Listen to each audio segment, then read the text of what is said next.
Hello, everyone, and welcome to the latest episode of The Independent Activist. I'm Fra Hughes in Belfast, and I'm honoured and delighted and privileged to be joined today by Rabbi Yisroel Dovid Weiss. We first met in Morocco, and then we met again in Brussels, and it's an absolute honour for me personally to get to speak to you today, because in previous conversations I've had with you, you very much enlightened me and opened my eyes to the difference between Zionism and Judaism. And I think it's a conversation that a lot more people should be made aware of. So thank you for joining us today. And maybe if I could just start then, uh, can you give us an insight into what life was like for people of the Jewish faith in the Levant, not just Palestine, but in the whole of West Asia in the 19th century and the 20th century? What was it like, from your knowledge, for Jewish people to live in that particular region of the world? So yes, first, with the help of the Almighty, I pray to the Almighty to bestow upon me His truth, His wisdom, that I may be worthy of conveying His message, and so sanctify His name, and inshallah, hopefully with God's help, bring peace to the world. Amen. It's an honor and a privilege to be on your show, and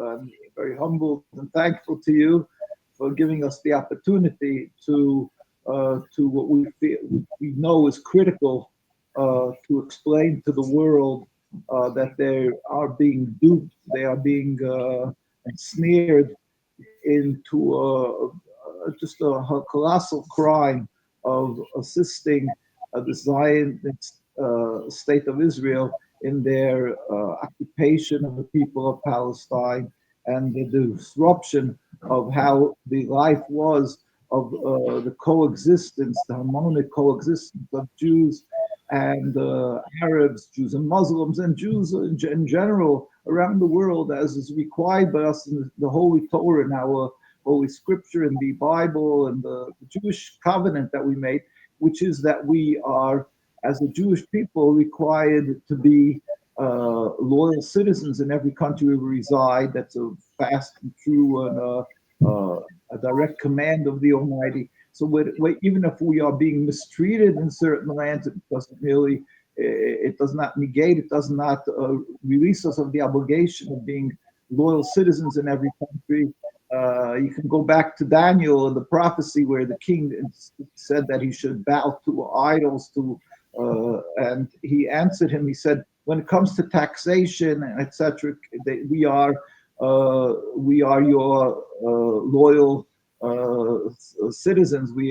But if it comes to rebelling against God, you and the dog are the same. So basically, Jews were always, going back also to the times, that we are taught by the prophets, we have to be loyal citizens, even if we are unfairly taxed and so forth. And this was upheld by Jews throughout the world. Now, that said, we as the Jews were living, we had to, through the last hundreds and hundreds of years, Jews were harassed and oppressed many times in Europe because they refused to give up their religion and to convert to Christianity, as everybody, so it's well known of the Inquisition, where they attempted to forcefully convert Jews to Christianity, and they tortured them and they expelled them from Europe, many lands. At the same time, the Muslim and Arab lands embraced the Jews and they took them in. Now, of course, we have a distinctly different religion than the Muslim people. We believe in one God, and we have many common issues of morality, modesty, on, and believing, as I say, in one God and serving Him. And there's many of the Muslim teachings that states clearly that Jews who are true to the Almighty, should be respected and protected. So the Jews were embraced. Actually, when they were thrown out of the European countries, they were embraced and given a home and a safe haven in Arab and Muslim lands. The fact that there is occasionally, of course, you'll find throughout history bumps in the road where they were, sometimes harassed. There was some pogroms. Everything's happened throughout history. But as a general rule, Jews were taken in. They flourished in almost entirely in every single Muslim and Arab land. You will find that there was Jewish communities where they flourished. Clearly, we put out our greatest rabbis, whether it is Iran, Iraq, sometimes under different names that they had, and Egypt, and wherever you will go, Morocco, Tunisia, Turkey, and of course the Ottoman Empire, which included Palestine. So we flourished, we lived together. I like to show pictures always, that how Jewish people lived, and together with the Arab and Muslim people, as distinctly different religious, beliefs, Muslims and Jews. Yet this difference of the religion was never an impediment to coexistence, and so that is a fact of our history. What changed? What this sea change, whatever this great change, unfortunately, is the introduction of a political nationalist movement called Zionism, which was an attempt to transform the Jewish religion into a nationalist concept, basically gutting Judaism of what it is, a religion, subservience to God, a covenant, into a political, material concept, the nationalism of an aspiration to have land, acquire all the trappings of a nation state, which is what Zionism is, which eventually evolved into the creation of the state of Israel. That is the Zionist state of Israel. It is the concept of this new ersatz Judaism, a nationalist body having a piece of land with an army, with an Olympic team, and all the other issues that they should proudly declare that they're first land country, that they're not some backwood country. They have all the modern technology and so forth. That is what Zionism is. They are embarrassed and ashamed and horrified by being labeled with this Judaism of being subservient to God.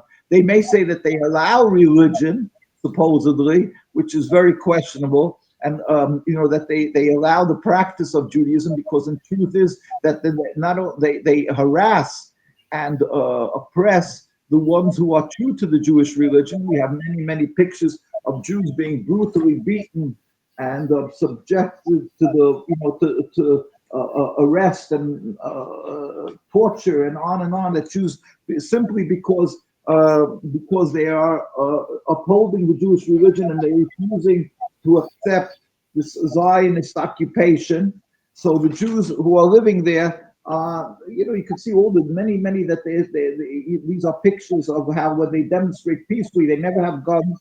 Jewish people in our history don't have guns or knives. They're simply trying to articulate, to speak out to the world their opposition to this ersatz Judaism, this false Judaism, this false representation of the Jewish people and the Jewish religion.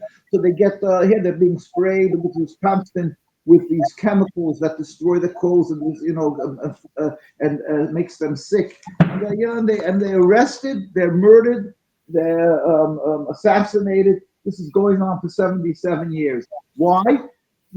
This is supposed to be a Jewish state, and here we're talking about old rabbis, distinguished rabbis, simply standing there, young children. They get arrested because this is pictures you see of even girls get arrested because they refuse to serve in the Israeli army because it's against our principles, and they get brutally beaten because they stand there and declare this is not Judaism, it's not our state, it's not the state of Israel, has nothing with the Jewish religion or the Jewish people who are true to the Jewish religion. So the concept as of a religion, Judaism, we were coexisting together with the Arabs in the Levant and all over, wherever there was any Arab or Muslim people, we were embraced.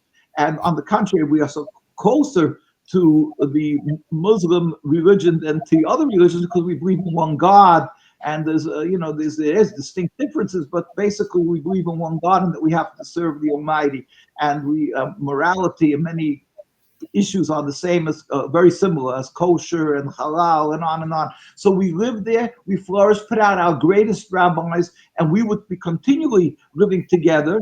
And there's many examples that we are continuing to live together, as in Iran, or in you go to Stamford Hills in London, where you're basically almost your corner of the wood, a little distant, not that distant. So you have the one of the beautiful, distinguished Jewish communities is in London and Stamford Hills, and they have on the same blocks they have a mosque, a synagogue, a mosque, a synagogue. They're living there for 50, 60, 70 years, even more.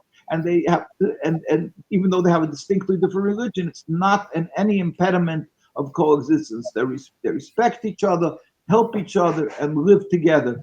So this is the issue. There is the issue of a difference of religion is not the issue that is the cause of the conflict, the strife, the mistrust, the hate, and on that we are unfortunately living through today. It's purely because of the introduction of a illegitimate, evil occupation of a people, an innocent people, a people that were living in a land, Palestine, the Palestinian people, and they by a force that has attempted to use the religion of Judaism as a tool, a weapon to stifle any resistance, any complaint of the world to what they're doing, and they're using that to justify.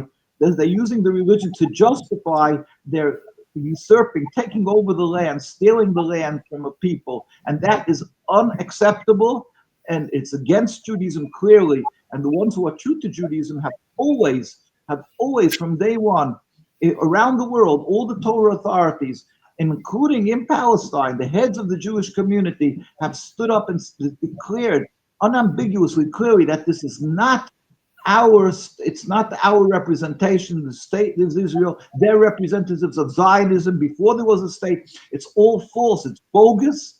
It's illegal. It's unacceptable. That's fantastic. Thank you so much.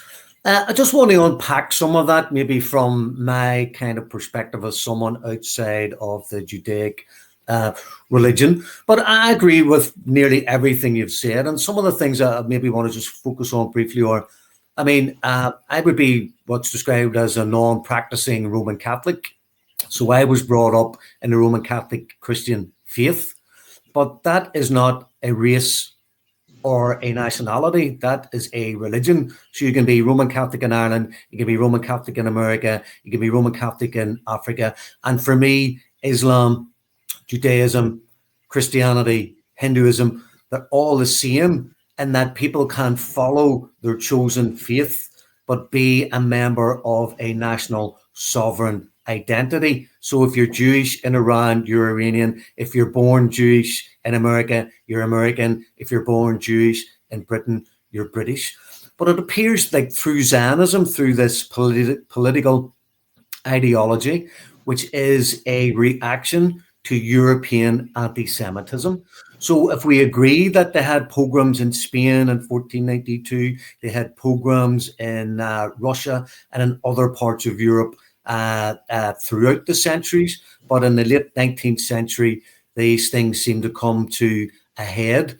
And I understand that a people that are suffering from pogroms and beatings and massacres and potentially being made homeless and having their finances taken from them, that people will demand security. And if they can't get that security in their own country, they may leave for another country. But the Zionists actually looked at Madagascar, I believe, and they looked at Argentina, and the British offered them Uganda before they finally settled on Palestine. So what we're witnessing in West Asia could be happening today in Argentina. It could be happening in Uganda, in Africa. It could be happening in Madagascar. So the Palestinians are paying the price for European anti-Semitism, for the price of the Holocaust, when the Jewish people and the Gypsies and the socialists, and 27 million Russians died at the hands of this barbarous, fascist, racist, Nazi regime that was in place in Berlin. So what we're witnessing in West Asia, in Yemen, in Syria, in Iraq, in Lebanon, in Iran, in Palestine, uh, how do we counteract the propaganda and the narrative of the Zionist state, which is destabilizing the whole area? It's bringing war, despair, death, and desperation to tens of millions of people. How do we counteract their propaganda? And from your religious standpoint, what would you say to people who believe Israel has the right to exist, Israel has the right to defend itself, and as a nuclear powered nation and nuclear weapons, it has the right to defend itself?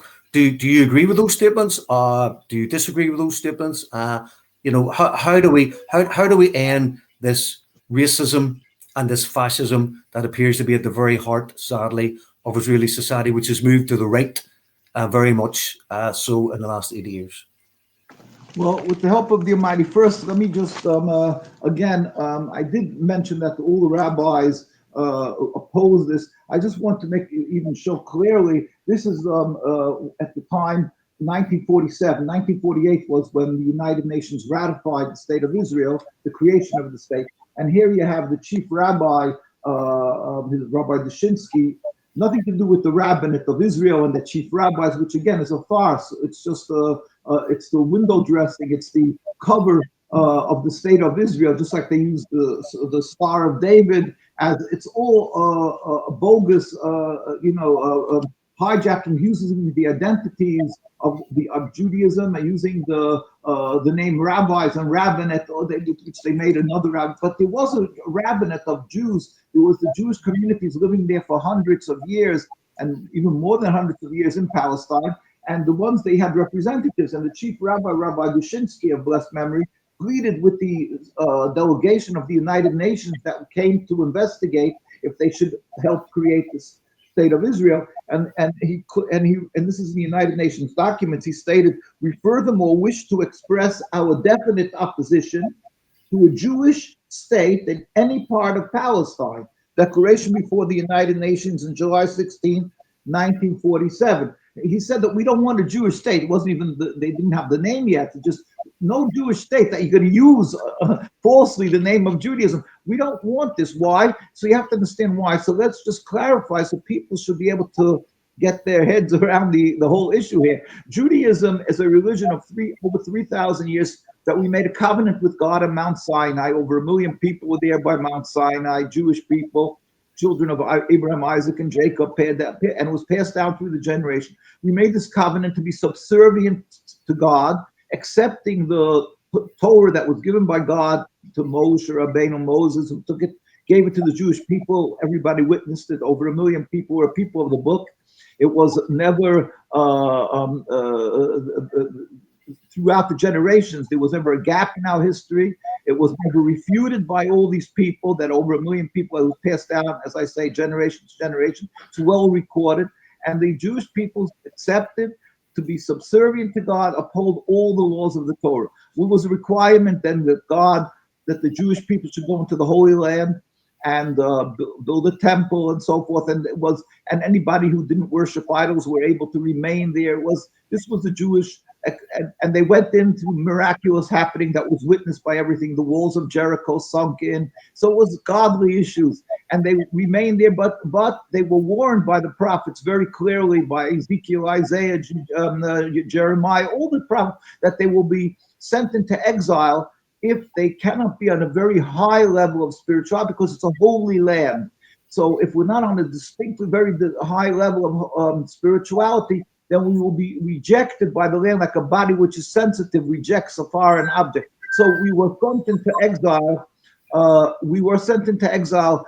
Around 2,000 years ago with the destruction of the temple. And every Jewish person who knows his religion, is part of the religion, and prays and says to God that because of our sins we were sent into exile, and we pray to God that he should accept our repentance and reveal his glory throughout the world, and then all humanity will serve him, and we will go up, and God will build the temple without any human intervention. So the Jewish people were sent into exile not because we were lacking physically, not because we didn't have phantom fighters or whatever, Uzis or whatever you may say. It was because it was a punishment by the Almighty, and we were dispersed amongst the nations, and we were put on the 3 oaths by God. One, that we should not attempt to return en masse in large numbers to the Holy Land. As individuals, Jews were, according to God, able to live in the Holy Land with the permission of whoever was ruling there. It didn't matter who.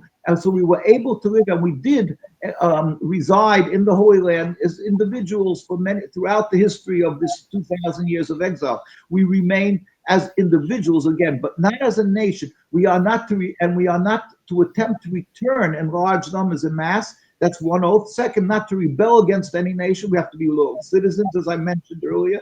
Thirdly, not to make any attempt to end exile. And Jewish people for 2,000 years now have been very clear. We accept, we respect the words of God. So we never make any attempt to leave exile, because we believe it's a godly. God is all compassionate. It's His decreed exile, that we should be dispersed amongst the nations and be good and loyal citizens there. What we do is pray to God that we should have, with his compassion, end exile again, where he'll reveal his glory. All humanity will go up together and serve God, and God will rebuild the temple without any human intervention. But till that day comes, although we went through the Inquisition and so much suffering, we never attempt to return. Zionism has come, and around a mere 140 years ago in that area, with a concept which is a nationalism, a base material concept of nationalism, to have a piece of land. It's a real estate endeavor. It's not our religion, which is our connection to God spiritually, to serve him, and that is all it is. To be subservient to God and follow the laws of the Torah, eat kosher, keep Sabbath, not to kill, not to steal, and on, all the laws of the Torah. Zionism is a pure transformation to nationalism, and it breaches, and they, as you mentioned, they want the national home. That's part of their nationalist endeavor. So but they really have no connection with God. So they were looking for a practical land to establish their homeland. Now they looked at, you mentioned like next year, Argentina, Patagonia. They were looking for rich, lush land, because in those days it was before technology. They were looking for a place that would be productive, and it would be a good place to develop a homeland. But what happened was they had a meeting in the 1890s in Basel, Switzerland, where they decided that it would be more practical to go to Palestine, although it wasn't so productive and so forth, but they will be able to there claim the right to the land, and they will gain the support and the sympathy of the world, because they'll be able to say, hey, this is what it says in the Bible, the children of Israel, that God gave the children the land of Israel, and they'll get the support of the Christians and the world, and they'll be able to use the Bible as a deed to claim the right to the land, and they'll get the support of all the religious Christians and so forth, which is in the hundreds of millions, and that way they'll have money, because you need a massive amount of backing in order to develop a country. And that's why they eventually turned to Palestine. We say it was the works of Satan driving them, but that, in fact, I always show a picture of the ones who when the momentous occasion where they declared the Declaration of Independence in 1948. That's right at the beginning of the state of Israel. And you're watching as David Ben-Gurion reading the Declaration of Independence in Independence Hall. So it's the most momentous occasion. You have a picture of Theodor Herzl there, not covering his head. A Jewish man is required to cover his head all the time to show he believes in God. We cover our head all the time with the yarmulke, Yorei Malka, the fear of God. That's what it is. Remember, we have something above us. Every Jew has to wear that all the time, a Jewish male. And here you see that creating a so-called Jewish state. You see the Stars of David on the wall there, and that they have sitting at the dais almost none of them are even covering the head. Who's talking about a beard or anything? But they're not even covering their heads. You can see so how hypocritical this is, how audacious, how with rebellion against God, they're making a Jewish state, supposedly a Jewish religion. Judaism is a religion. It's subservience to God. It's a covenant we made that we died for throughout the ages, proudly died for. Were burnt at the stake in the Inquisition, and by Hitler, people had the opportunity to escape and send the kids to convents. But they said no. We want them to grow up not knowing they're Jews. We'd rather die in the ovens rather than give up our religion. We're proud of that. That's what a Jew is all about. And here they're making a Jewish state where they have every opportunity to do what they want, and they're flaunting their non-religion, their rebellion against God. And that's what the Zionism is: a total transformation from subservience to God to a base nationalism. It's purely a rebellion against God. And it's not a surprise that the rabbis around the world, we put out like books, The Rabbis Speak Out. It's a compilation of all the major rabbis of every single country, from Tunisia, from Yemen, from Morocco, from Romania. This is Morocco. This is in New York, and whatever it is, in all the European countries before the war, all the greatest rabbis, each in their style, spoke in vehement opposition to this establishment of Zionism and the creation. They said this is it's bogus. It's not Judaism. It's a base nationalism. What does happen? It's contradictory to everything that God tells us, that we're not allowed to leave exile, even if it would not affect other people, but certainly not if it's going to entail by killing and stealing, oppressing other people. In other words, not only certainly, both issues are directly contradictory to Judaism and unacceptable. You can't make a state, you can't kill, you can't steal. And on top of that, it's the Muslim countries are the ones that took in the Jews when we were being murdered in Europe. So one of the requirements of the Jewish religion is to show gratitude for good done to them. And it was the Muslim and Arab countries who took us in. We flourished amongst them. We put out our greatest rabbis, as I was showing a picture here. This is the Baba Sali, Abu Khatsira, very famous. And so these were the greatest rabbis, and they grew up, they were born and bred in the Arab and Muslim countries. So how dare we go and vilify the people of Palestine and the Arabs and Muslims, as they do in one smear, and state that they hate the Jews and it's a religious conflict, when it has absolutely nothing to do with the difference in religion. It's a pure selfish move of creating a state, and in order to do that, to justify it, they have to vilify and decry everybody as anti-Semites, the ones who oppose them. And like here, you have this Abu Khatsira who was from 1890, well before the state, passed on in 1984 and moved from Iraq, from Morocco to Palestine. Then he saw what the situation is. Then he moved away again. He moved back, and he stated, "I hereby join the great rabbis of the Sephardic Eid Charedis in the holy city of Jerusalem." Eid Charedis means God-fearing community. Sephardic means the ones from the Middle Eastern countries, because there was two distinct groups of rabbis. There was from the Middle Eastern countries and the European countries. The ones who I quoted before, Rabbi Dushinsky, Blend's memory, was from the European leaders of the European countries, and he was one of the leaders of the Sephardic. All of them stood in opposition to Zionism. So he stated, "I hereby join the great rabbis of the Sephardic Eid Charedis in the holy city of Jerusalem in support of the Torah ruling that it is forbidden to participate in the governmental elections because it is against our holy Torah." In other words, not only we oppose it, we should not even vote. You should have nothing to do with this evil creation called the Zionist state of Israel. That is the position held by all the rabbis around the world. This Zionism is a false Judaism, and it is unfortunately taken up and accepted by the world, and the rabbis, the rabbinate, and the chief rabbi is looked at as if that's the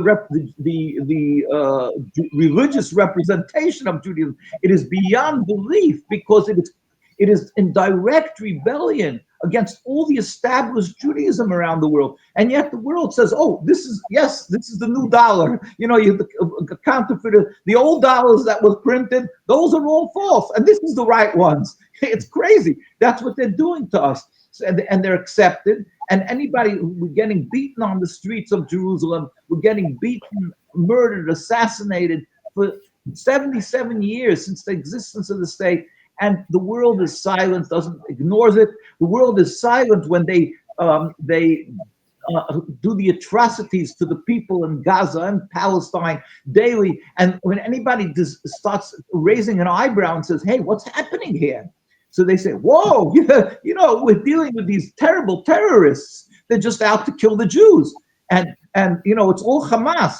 Wait a second. What 87 was created Hamas, right? And what was happening before 87, right? Oh, then it was the PLO, but people long forgot about that one. So, you know, nobody steps back and says, wait, Jews and Muslims and Christian and Arabs, everybody was living together in this beautiful tapestry of the Holy Land in this holy city of Al-Quds of Jerusalem, in Khalil, in Hebron. We were living together. There was no United Nations. There was no human rights groups, and there was no necessity for that. We coexisted and flourished together. What changed?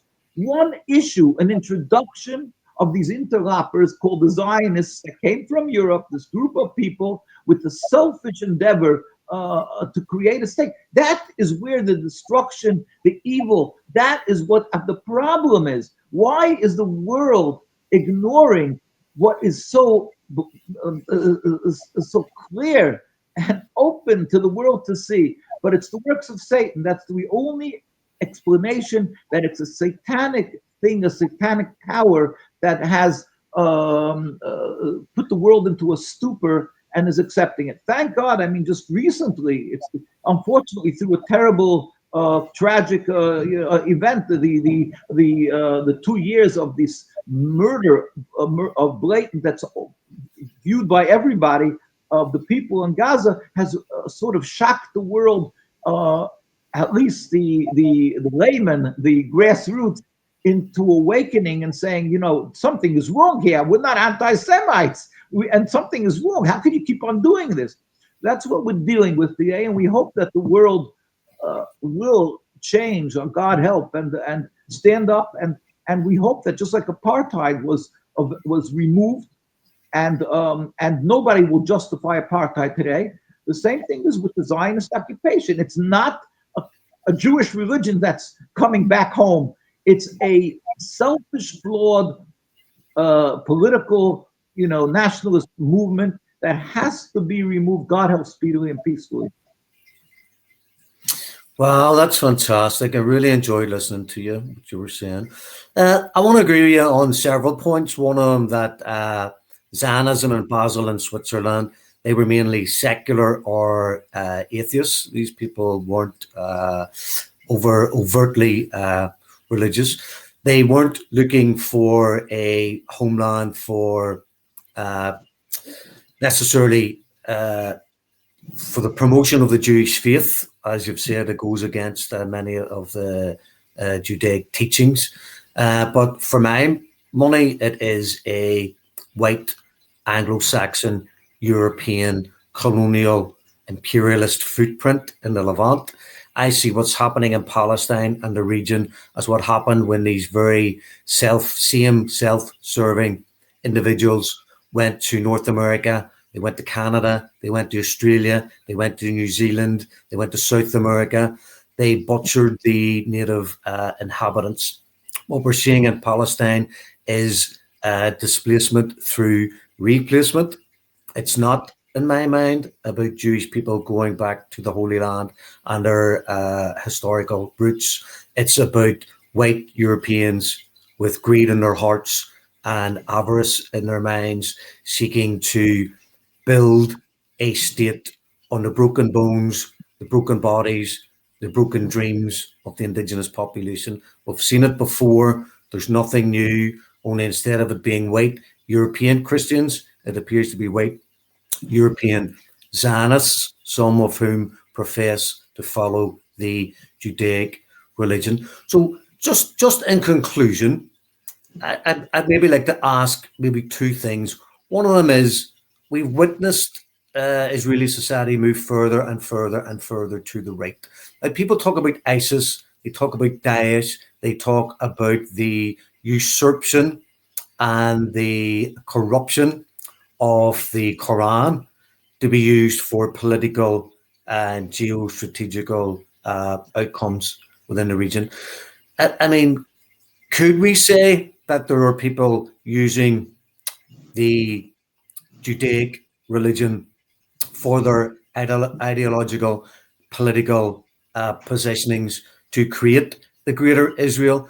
And I witnessed, living in Northern Europe, the rise of fascism in Northern Europe. We appear to be going back into the 1930s, the pre-war against Russia, Germany's rearming, Britain's rearming, France's rearming. We'll have the rise of the right. But we have a lot of right-wing influencers like Tommy Robinson in Britain, who appear to be being financed by people, by Zionists that have financial backgrounds. Without trying to conflate all those things together, and I'm hoping not to confuse you, I see parts of Zionism trying to influence the right in Europe, that Jewish people, Israel and Zionism are not their enemies. It's the Muslims, it's the grooming gangs, it's the immigrants. So the racism that I witness in Britain and Ireland is against people of colour, people from the Levant. It's not against white Europeans like the Polish and the Ukrainians that have come here during the conflict. So do you have concerns as how far Israeli society is willing to go, how that reflects on the Jewish world, global society? And are there people using money to finance fascism in the West in order to create Islamophobia and a potential conflict between Christianity and Islam going forward? Thank you. Yeah, well, first question first. With God's help, yes. I mean, you asked about if they using the Jewish religion. Definitely. I mean, you have the settlers and the ones that always people think that they're a very strong representation of religious Jews because they're always in the limelight. They're always out there because they're in the settlements, and in truth, it's the real fringe of the Jewish religious communities. Invariably, wherever you will go around the world, the very religious communities, whether it is in Jerusalem, as I showed you pictures, we have demonstrations that take place literally in the tens and hundreds of thousands. This is in the city of Jerusalem, Pico Shabbos, the religious. This is in front of the White House that we have. You can see the signs. This is in front of the White House when Bibi Netanyahu went to visit Obama, but this is constantly by every president. But you see, it says Bibi Netanyahu does not, and the state of Israel does not represent world Jewry. Israel has no right to rule over any part of the Holy Land. This is in front of the White House, and you can see we have tens of thousands of people all the time, because invariably, the more the religious the community, the more anti-Zionist they are. The ones that you, unfortunately, in the news and that get the coverage easily is the Zionists. They get the sympathy of the world media, the accepted world media, because they are a lot of in collusion. Some are owned by Zionist entities. That's a fact. They make a point of buying. They're very. You have to understand, Israel is there. We don't accuse them of being slouches. They're very shrewd and able, and they seek to get the most expensive PR firms. They have APAC, American Israeli Public Alliance Committee, where they are trying, where they're very strong. They use lobbying to influence and intimidate politicians and on and on. So it's unfortunate that people, their power of what they're doing and their misrepresentation. They made a rabbinate, as I mentioned earlier, all that they should be able to tell the world that you should not feel guilty, and you should be in very, very happy and feel that you're doing something for God by supporting the state of Israel, even though it's so dubious and it's so clear what they're doing is so inhumane. But they really try to make one. It says in one of the verses, that the person is drunk without wine, that to put them in a drunken stupor, that they simply don't understand that they're doing a terrible evil. A lot of times people justify very, very criminal things by wars and things, by justifying, dehumanizing the ones who are there attacking. So basically that is the issue what we have, and you keep on seeing in the front these Ben Gvir and Smotrich and all these people, and they make like they're religious and they're doing something godly. It's evil. It's patently evil. It's not religious. These are the Satan itself, the devil, the Satan. They're falsifying clearly that counterfeit of Judaism, and we can't express this enough. And our hearts are crying with the people of Palestine every day that they're suffering in Gaza. We can't. It's no way to express enough. Really, the terrible, terrible suffering, ungodly, un-Jewish, what is happening here, and it's all patently false. The use of the religion, and it's not by the majority of the Jewish people. Like I can say, it's the many people who are very fearful of being outspoken, and around the world, the Jewish communities, people know that they're targeted.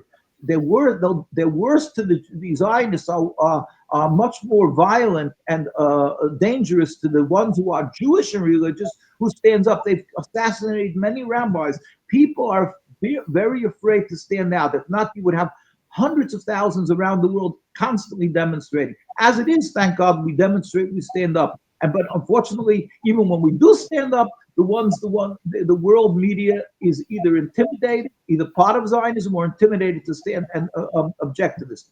Now, they influence what they're doing around going to the second issue, what you're saying. So let's get that clear. There is Zionism, there's Judaism, diametrically opposite, and it's bogus, the use of the religion. And if you were opposing it, you're not anti-Semitic, you're anti-Zionist. Yet the world, as you see in Europe and around the world, Ireland is really to be lauded, because Ireland stood standing up in the forefront to oppose Zionism and the state of Israel, their attacks on Palestine, and which is something really is something astounding and to be lauded. We really give respect to Ireland for its stance, and South Africa. But most of the world, and maybe Turkey is standing up also. I mean, not maybe, they are standing up, of course. So I'm saying there's very few that are really, really, even in the Arab and Muslim world, the ones that to be standing up clearly and stating unambiguously, these are standing out, and they really have to be thankful to them. And we're pleading and urging the other world leaders to stand up and when unfortunately what the Zionists, what their plan is of world domination or whatever. We're not going to get into we're not the politicians, and I can't state, I'm not, we don't live in the political, and behind the scenes, certainly not. So we can't say, what they're aspiring, if they, what they're driving for, or that the underlying thing. Of course, there's underlying reasons. What we are finding that the world is supportive of Zionism. Who is leading who? Is the dog wagging the tail? Is right because they say that there was a lot, the issue of oil, which became dominant, the gas and oil that was so necessary for the new world, and the Middle East supplied this, so they wanted to have a European people to stabilize this, and that was maybe why it was a lot of support to have the state of Israel developed in the region of the Middle East. And you can get into a lot of issues, but at the end of the day, even if you will say that the people simply had pity and sympathy for the Jews that suffered the Holocaust. My grandparents were killed in Auschwitz. The majority of my family were the European Jews, but that did not make us thank God our families, and did not that we should be in support of, therefore, usurping the rights of other people, stealing the rights of the people of Palestine. We suffered because we were Jews, because we wanted to be true to God, and we're not going to now turn around and we object to turning around and taking our holy religion and the people that died, our grandparents, and the ones who the ashes and of dead and their blood, and to use that to implement a rebellion against God, a crime, with an international crime, but we call it against God. It's a God to take a land of another people. So we object, and we will never relinquish our religion or our name or our suffering of our families in order to use that to steal the land of the Palestinian people. And so whether it is because, getting back to what I'm saying, whether it is because of sympathy for the Jewish people or because of ulterior motives, whatever it may be, the support of the state of Israel is dead wrong. It's a total crime. The mere existence of the state of Israel, the ratification, the justification of taking and creating the so-called Jewish homeland. It's not a Jewish homeland. The state of Israel, it's simply stepping into the properties and the rights of other people, and trying to justify it by intimidating people with the name of God. It's unacceptable. And the Jewish people, the leadership of Jews in Palestine, in the Holy Land, in the city of Jerusalem, of course, begged and cajoled and pleaded with the leaderships and the world leadership. We don't want this. Our rabbis went in New York. We pleaded with the president, even by World War II, mind you. They were getting back by the Holocaust. The rabbis, the religious rabbis, tried to have a meeting with the president that they should take another stance than Zionism, which is a whole other conversation. That the Zionists said that they're the leaders of Judaism and they wanted to stand, and instead of trying to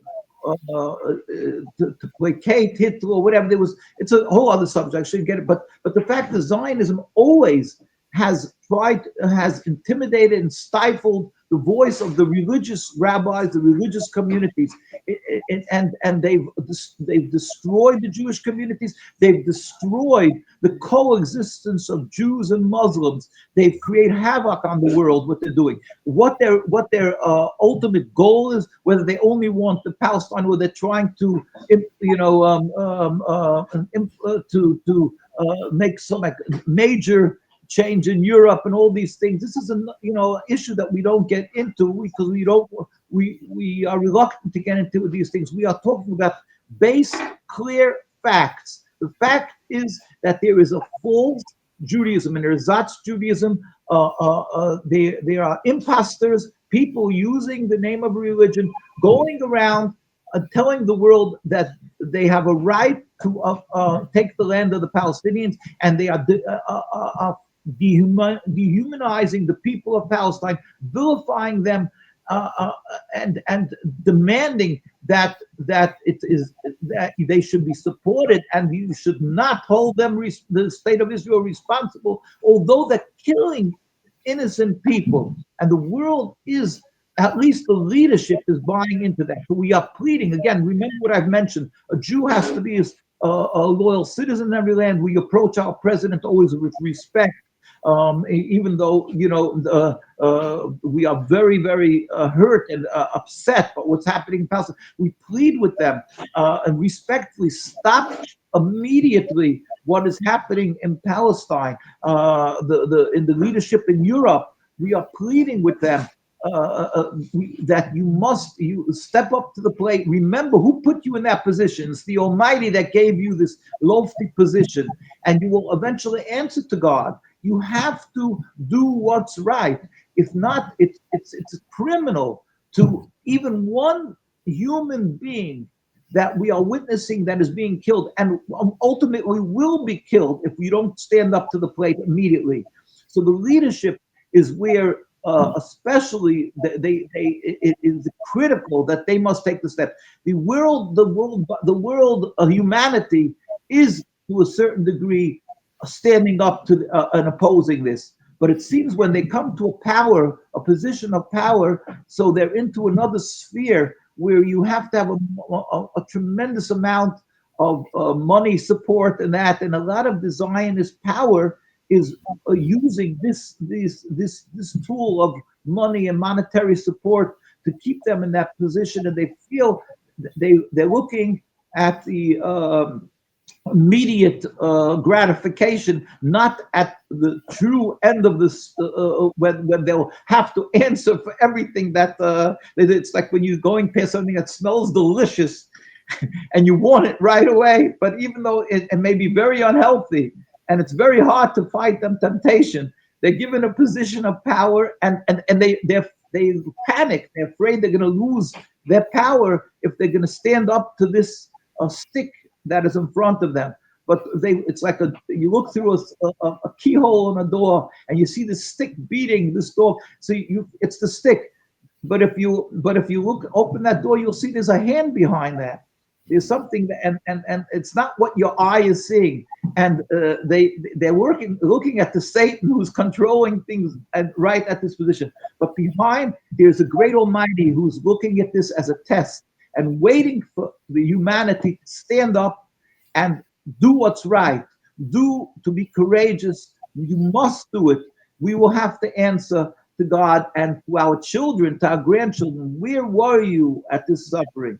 So we plead with the world leadership. I can't get into the minds of the people to know exactly the leaders in Europe, what is driving them, if they were simply misled or they're, God forbid, they're doing willfully. But whatever it is, it's definitely something wrong not to stop immediately the murder in Gaza, the oppression of the people of Palestine, just like apartheid, again, was removed. And today, nobody will create a country, will be laughed out of the world society if you will attempt to create a country with apartheid rulership. The same thing is with the state of Israel. It must be totally removed. God help speedily and peacefully with a free Palestine. Then as Jews, we could live amongst the Muslims and Arabs again in peace, and we could show our gratitude for so many hundreds of years of friendship and help that they've given us. We are aspiring for this, looking to this, crying to God for this, and pleading with the world. Do not be intimidated. Stand up. It's not anti-Semitic to stand up. It is anti-Semitic to support the state of Israel. It is anti-Semitic entity, the Zionist state of Israel. It is the textbook definition of anti-Semitism is Zionism and their state, because they are the ones that are murdering people. And they are the ones who are not only the Palestinians, which is also Semites technically, but the Jewish people are opposing them. And also, even the people that are dying for their cause are dying for a terrible, evil cause that is baseless, that really has no justification, and eventually will fall apart because it's so inhumane and unacceptable. So it is anti-Semitic, this Zionism and the state of Israel. And it also causes hate of Jews, because of people around the world look at Jews and they equate Zionism with Judaism, and they look at a Jew, they think the more religious they are, they think the more they support the state. So they create hate, clear hate of Jews. So the Zionism is the personification of anti-Semitism. They are anti-Semitism. Supporting them is helping expand to exacerbate anti-Semitism. You must be standing up against this, and God will help. And we urge everybody to pray that He should, with His compassion, bring a speedy and total dismantlement of this impediment to peace called the Zionist state of Israel. Also, remember, always don't refer to it as a Jewish state, because you're falling into the trap of Zionism. It's the Zionist state of Israel. In Iran, they're very careful about that. They do not refer to it as the Jewish state. And that's why the Zionists hate them so much, because the Ayatollah Khomeini was clear in distinguishing between Judaism and Zionism. And they have synagogues, and they're opened, and they kept on saying, we're not against Jews, we're against Zionism. They had it out. They had it clear what it is.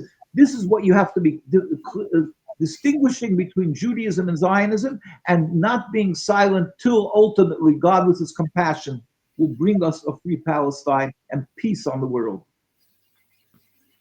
Inshallah. Rabbi, brother, thank you so much for those powerful words.